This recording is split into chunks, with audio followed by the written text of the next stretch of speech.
Phone कॉलें आती थी, ये होता था वो होता था, सेनेट के इलेक्शन, जजेस इधर उधर जो सारे खाते खुले हुए थे जी जी, वो खान साहब को बचाने के लिए थे। और अब भी हमें यही, अब जनरल बाजवा की तरफ से भी यही इशारे आ रहे हैं कि हमने इनकी बड़ी मदद की, हर चीज़ बहुत सपोर्ट किया। और असली बात क्या थी? असली बात ये थी कि ये इनका खान साहब का मौक़िफ़ ये था कि मैंने नहीं पार्लियामेंट के अंदर कोई कार्रवाई करनी, मैंने अलाइस के साथ सलाम दुआ नहीं रखनी, ये मेरा काम नहीं है।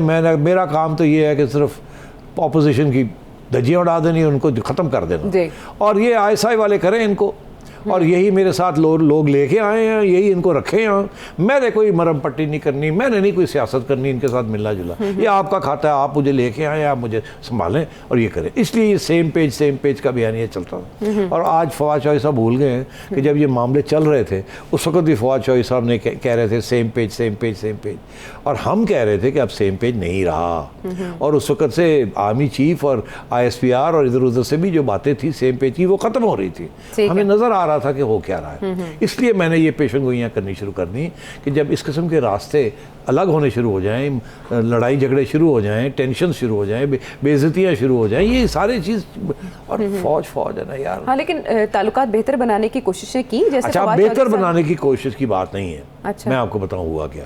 इन्होंने फिर ये जो कहते हैं ना हमने बेहतर बनाने की कोशिश की, ये जाते रहे आर्मी चीफ के पास कि जी देखिए नहीं जी ऐसे कर दें, हम सॉरी, ये हो गया वो हो गया वो हो गया। वो हर दफ़ा वो कहते थे अच्छा चलो नो प्रॉब्लम, आगे चलें। आगे भी जो वादे करते थे खान साहब वो पूरे नहीं करते थे।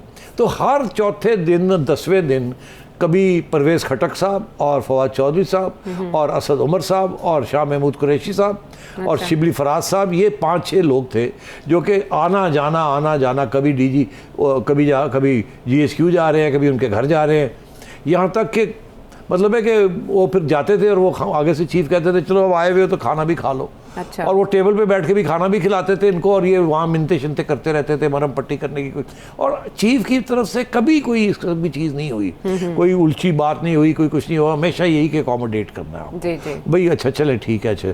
मगर हर दफ़ा जाके ये मुकर जाते थे, और खान का कोई एक पैगाम लाते थे, यहाँ एश्योरेंस दे के जाते थे आशा, और वहाँ जाके मुकर जाते थे, खान कुछ और कर देता था। और फिर ये जब जलसे जुलूस शुरू हो गए तो उस वक्त तो फिर जाहिर है खान ने जिस किस्म की बातें की हैं तो वो तो जाहिर है, फिर जब चीफ जाते थे अपने GSQ तो वहाँ जो उनका कोर ग्रुप था वो कहते थे की कर रहा है आर्मी, और बदनामी पहले वैसे हुई इसको सपोर्ट करने में, और जब थोड़ा सा पीछे हटने लगे तो और बदनामी शुरू इसने करा दी। तो मतलब इस किस्म की टेंशन हो गई थी। ये देखिए नवाज शरीफ के साथ जनरल बाजवा की कोई टेंशन थी? कभी नहीं थी, कभी कोई टेंशन नहीं हुई थी between the army cheap and Bajwa साहब, नवाज शरीफ, बाजवा साहब एंड नवाज शरीफ। वो जो पैनामा का जो केस हुआ, डॉन लीक्स उससे पहले नहीं, डॉन लीक्स जो थी वो उस वक्त बाजवा साहब तो नहीं थे ना।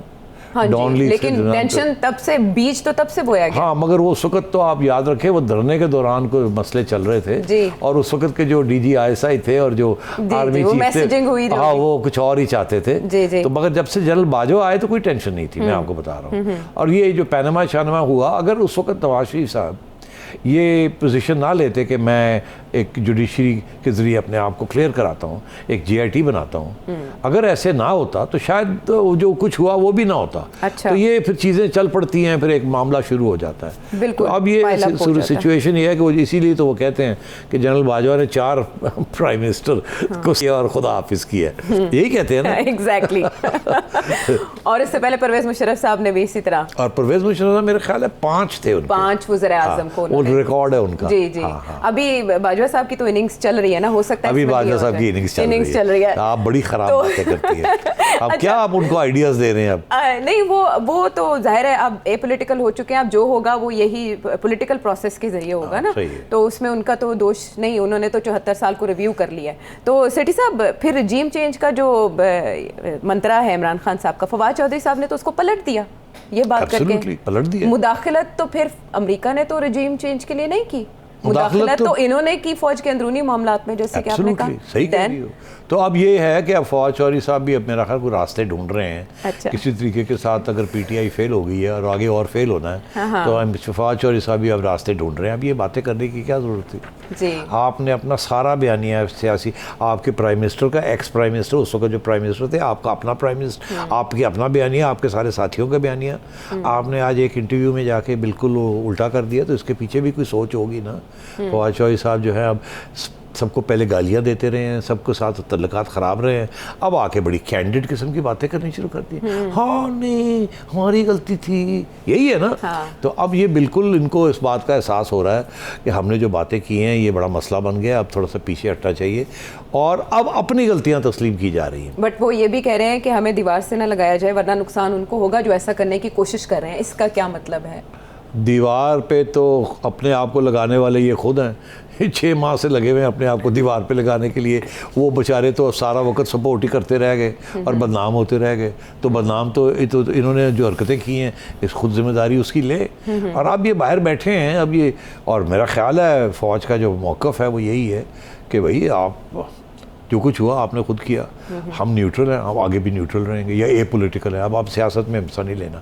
इसीलिए तो बड़ा ये है ना कि मार्शल लॉ नहीं लगेगा, ये नहीं होगा, वो नहीं, ISPR वो तो वो पब्लिक में ये बात कर दी ना। तो अब ये है कि ये अब दोनों साइड्स जो हैं they need to work this out कि अगर ये मफाहमत होती है, किस तरीके से आगे सियासत चलती है, नहीं चलती, क्या होगा क्या नहीं होगा। 2 हाथ से ताली बजती है। खान साहब अगर ताली बजाने की कोशिश करें और दूसरी साइड तैयार ना हो तो ताली नहीं बजेगी। वो ताली बजाने की कोशिश करें तो खान साहब ना करें तो नहीं बजेगी। अगर दोनों ने ताली बजाई लड़ाई होगी तो फिर सबकी छुट्टी हो जाएगी। वो फिर पंजा आजमाई हो जाएगी। हाँ, हाई फाइव के बजाय। चले हम ये भी कह सकते हैं कि देर आयत दुरुस्त आयत। फवाद चौधरी साहब ने सच तो बोला। अगर ऐसे सच सभी बोलने लग जाएं तो शायद सियासी मामलात इतने पेचीदा हो ही ना सकें। वक्त पर सच बोलने की आदत डालनी चाहिए हमारी सियासी क़यादत